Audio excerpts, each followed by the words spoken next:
Nang malaman po namin na medyo hindi na po kami mapalagay, kahit gaano kalayo, kahit nahihirapan kami sa gastos, dahil sa pagmamahal namin sa mahal na Pangulo, nandito kami ngayon.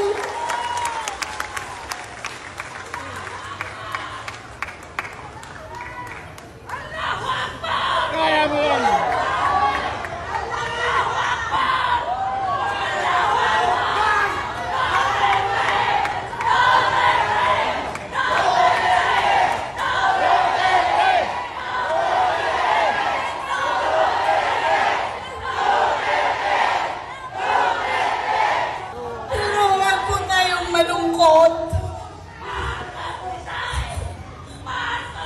Ang kalungkutan ay ang katumbas ng kaligayahan. Alam ko po, babalik si Tatay Digong sa atin. Makakabalik siya dahil mahal na mahal natin. Nandito siya sa ating mga puso. Nandito siya, mahal natin, nang dahil ka Tatay Digong. Nirespeto kaming mga Muslim na wala po. Lagi na lang po kaming pinagbibintangan. Nang dahil kay Tatay Digong, pantay-pantay po ang tingin sa ating mamamayan. Si Tatay Digong lang po ang nakapagbigay ng kasaganaan ng peace sa Region 9 Basulta at sa buong Pilipinas. Nakakatulog po kami sa gabi ng walang agam-agam dahil sa aming mga anak natatakot kami baka ano pong mangyari. Nang dumating po si Tatay Digong, sobra po kaming nasiyahan. Nawala ang duga, nawala ang Abu Sayyaf, nawala ang lahat sa buong Pilipinas dahil kay Tatay Digong. Huwag po tayong mag-alala. Babalik, alam ko, sa panahon ngayon ay buwan ng Ramadan, babalik si Tatay Digong sa atin at mahalin natin. Dahil ang Pilipinas ay Duterte pa rin. Maraming salamat po. Allahu Akbar! Allahu Akbar! Allahu Akbar! Masyaallah.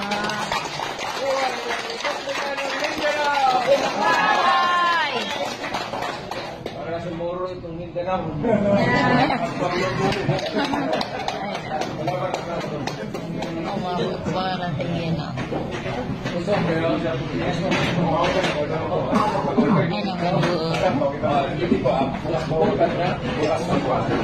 Kasi balak ko sana namin, kasi maantay pa kami, pero balak sana namin.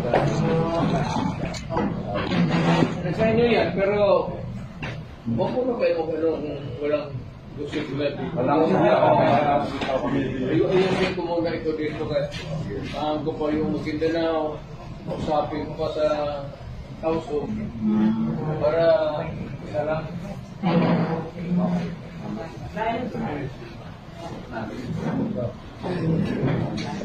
Allahu Akbar. Ay na, may kuwang sa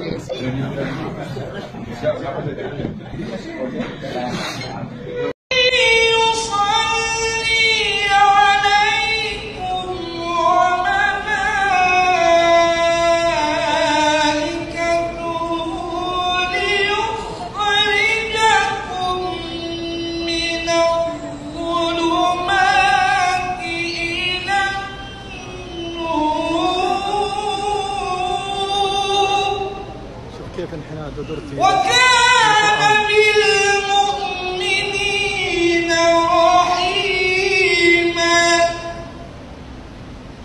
تحيتهم يوم يلقونه سلام وأعد لهم أجرا كريما صدق الله العظيم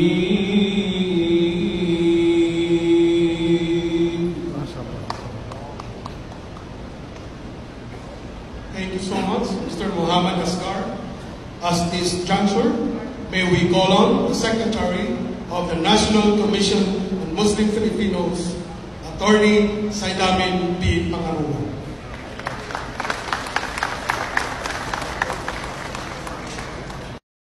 OFW. Yan ang pinakamasarap na magkikinig ako. OFW. Mabuhay kayong lahat.